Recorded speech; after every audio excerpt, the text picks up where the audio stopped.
Can we ask her why she refuses to take her oath? May I, Mr. Chair, You can Your all sit down, Honors. ma'am. Upo na po. Thank you. Bakit Your daw po Honor. ayaw ninyo mag-take ng oath? No, Your Honor, I am not refusing to take the oath. Prior to being asked to take the oath, I was trying to explain, Your Honor, that I am not an invited resource person.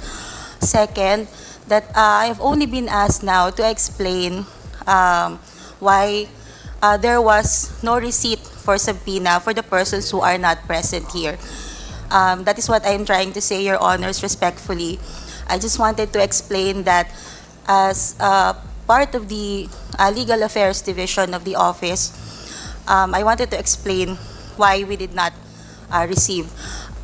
In accordance with the rules governing inquiries in aid of legislation, wherein the rules of court suppletorily applies, Rule 14 in relation to Rule 21 of the Rules of Court, Your Honors, personal service must be made to resource persons who are being issued subpoena.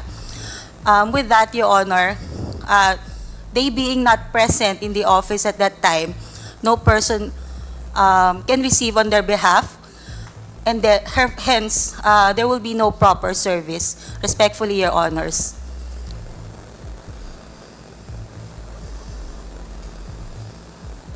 Well, we accept that that guidelines, no, that you mentioned a while ago. But you all know that this is an aid in aid of legislation, and the reason why we are trying to course this invitation to the office of the president, we discussed this lengthily already, and the testimony of Attorney Lopez is so important to us. And also si Pajarda. And I think, Mr. Chairman, with this kind of explanation that being manifested by Attorney Tolentino,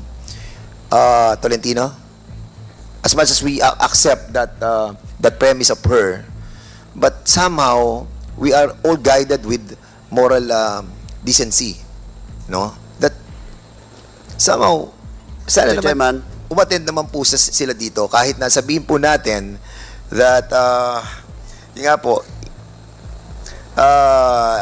ito po yung sinasabi nung inyong minention a while ago, but I think somehow sa akin personally that is not accepted. And isang tanong lang, attorney, have somebody told you not to accept all those invitations? No, Your Honor. It was a. So it is in accordance with the rules, Your So Honor. it's your own Attorney, volition. we will recognize you later because hindi po kayo nag-take ng oath. Okay na po. Mr. Chairman, You've already said your piece. Thank Mr. you, Your Chairman. Honor. Congressman may I Paduano, ask you're the recognized. good attorney, what is your role in this? You are not invited, but you are present at today's hearing, and you never take your oath. As Why? legal counsel. What is your presence?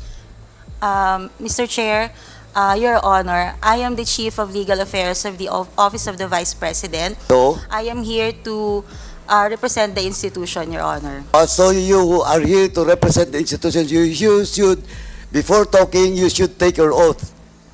Because that is on record. You're a lawyer. You know that. You cannot speak unless until you take your oath. That's the rule, internal rules of this House and this committee. You cannot speak unless you take your oath. Or else, I will move to excuse you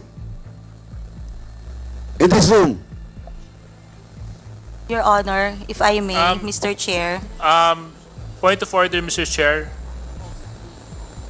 Mr. Chair, What is your point of order? yeah, I take the position of Congressman Paduano.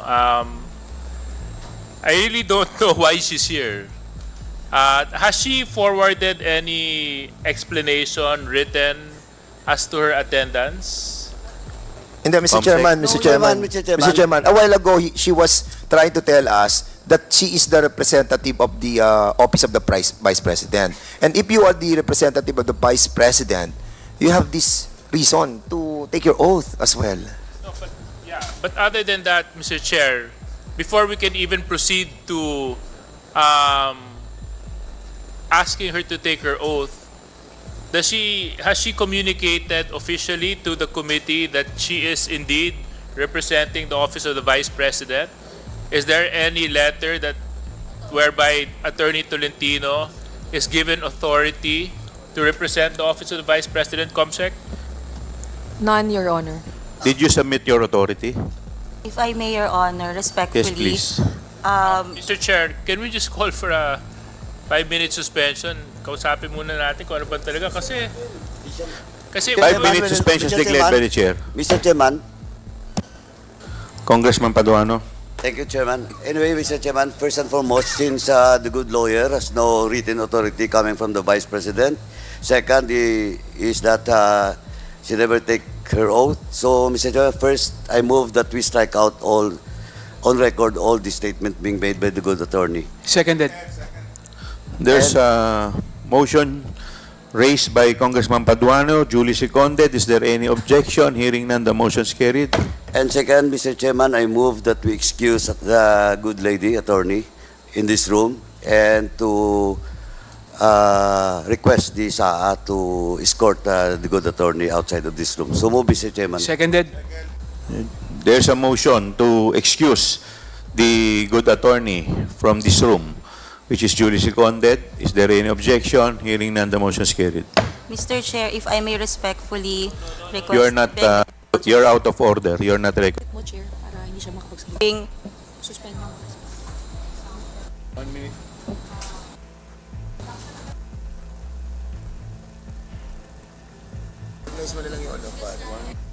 Suspend ko na lang. Your Honor, 1 minute suspension. Nakamute.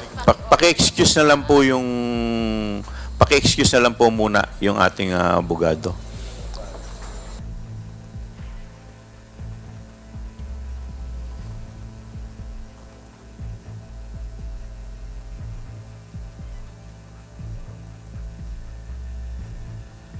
Pina-excuse po natin yung isang individual na dumalo sa ating hearing.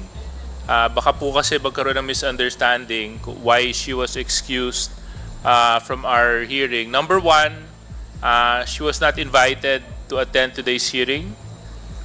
Number two, she did not take her oath.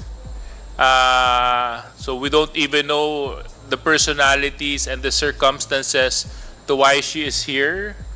And no communication was forwarded to the committee as to her attendance.